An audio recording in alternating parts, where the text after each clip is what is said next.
He got to his feet and faced the packing case once more. "Ready?" said Lupin, who looked as though he were doing this against his better judgment. "Concentrating hard?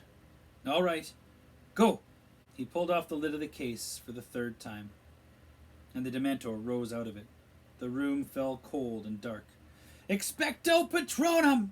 Harry bellowed. "Expecto Patronum! Expecto Patronum!"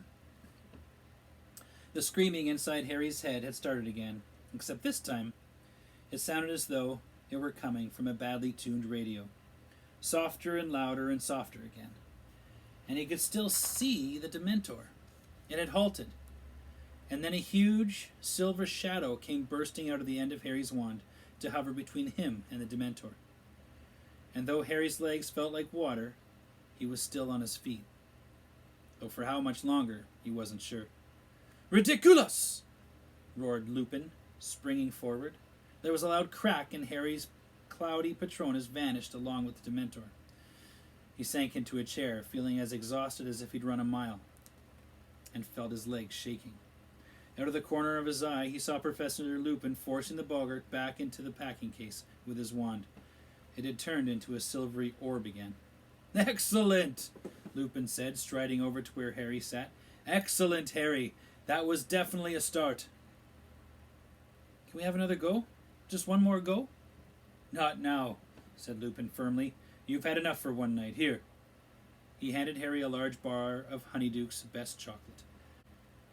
"Eat the lot, or Madame Pomfrey will be after my blood. Same time next week?"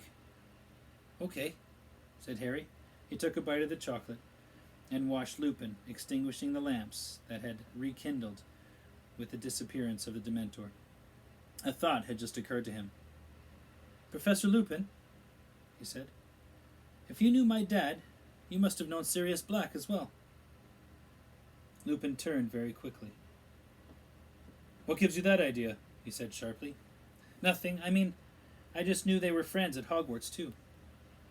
Lupin's face relaxed. "Yes, I knew him," he said shortly. "Or I thought I did. You'd better be off, Harry. It's getting late." Harry left the classroom, walking along the corridor and around a corner, then took a detour behind a suit of armor and sank down on its plinth to finish his chocolate, wishing he hadn't mentioned Black, as Lupin was obviously not keen on the subject. Then Harry's thoughts wandered back to his mother and father. He felt drained and strangely empty, even though he was so full of chocolate. Terrible though it was to hear his parents' last moments replay inside his head, these were the only times Harry had heard their voices since he was a very small child. But he'd never be able to produce a proper Patronus if he half wanted to hear his parents again. "They're dead," he told himself sternly. "They're dead, and listening to echoes of them won't bring them back. You'd better get a grip on yourself if you want to win the Quidditch Cup, Harry." He stood up, crammed the last bit of chocolate into his mouth, and headed back to Gryffindor Tower. Ravenclaw played Slytherin a week after the start of term. Slytherin won, though narrowly. According to Wood, this was good news for Gryffindor, who would take second place if they beat Ravenclaw too. He therefore increased the number of team practices to 5 a week. This meant that with Lupin's anti-Dementor classes, which in themselves were more draining than 6 Quidditch practices, Harry had just 1 night a week to do all his homework. Even so, he wasn't showing the strain nearly as much as Hermione, whose immense workload finally seemed to be getting the best of her. Every night, without fail, Hermione was to be seen in a corner of the common room, several tables spread with books. Arithmetic charts, rune dictionaries, diagrams of muggles lifting heavy objects, and file upon file of extensive notes. She barely spoke to anybody, and snapped when she was interrupted. "How's she doing it?" said Ron. "How's she doing it?" Ron muttered to Harry one evening as Harry sat finishing his nasty essay on undetectable potions for Snape. Harry looked up. Hermione was barely visible behind a tottering pile of books. "Doing what?" "Getting to all her classes," said Ron. "I heard her talking to Professor Vector, the arithmancy witch, this morning. They were going on about yesterday's lessons, but Hermione can't have been there, because she was with us in care of magical creatures. And Ernie Macmillan told me she's never missed a Muggle Studies class, but half of them are at the same time as divination, and she's never missed one of them either. Harry didn't have time to fathom the mystery of Hermione's impossible schedule at the moment. He really needed to get on with Snape's essay. 2 seconds later, however, he was interrupted again, this time by Wood. Bad news, Harry. I've just been to see Professor McGonagall about the firebolt. She got a bit shirty with me. Told me I'd got my priorities wrong. Seemed to think I cared more about winning the cup than I do about you staying alive. Just because I told her I didn't care if it threw you off, as long as you caught the snitch first. Wood shook his head in disbelief. Honestly, the way she was yelling at me, you'd think I'd said something terrible. Then I asked her how much longer she was going to keep it. He screwed up his face and imitated Professor McGonagall's severe voice. As long as necessary, Wood. I reckon it's time you ordered a new broom, Harry. There's an order form at the back of which broomstick. You can get a Nimbus 2001, like Malfoy's got. I'm not buying anything Malfoy thinks is good, Harry said flatly. January faded imperceptibly into February, with no change in the bitterly cold weather.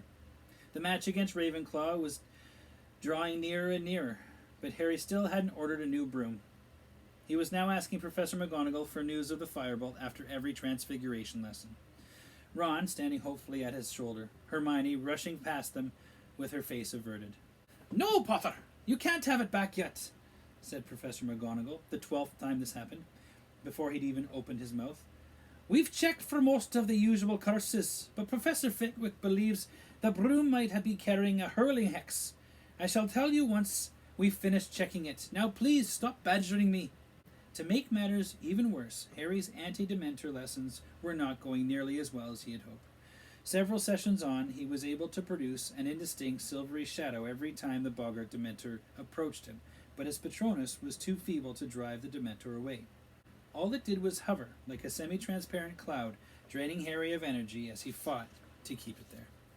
Harry felt angry with himself, guilty about his secret desire to hear his parents' voices again. You're expecting too much of yourself, Harry, said Professor Lupin, sternly, in the 4th week of practice. For a 13-year-old wizard, even an indistinct Patronus is a huge achievement. You aren't passing out anymore, are you? I thought a Patronus would charge the Dementors down or something, said Harry, dispiritedly. Make them disappear.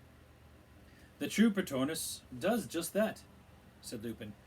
But you've achieved a great deal in a very short space of time. If the Dementors put in an appearance at your next Quidditch match, you'll be able to keep them at bay long enough to get back to the ground. You said it's harder if there's loads of them, said Harry. I have complete confidence in you, said Lupin, smiling. Here, you've earned a drink. Something from the 3 broomsticks. You wouldn't have tried it before.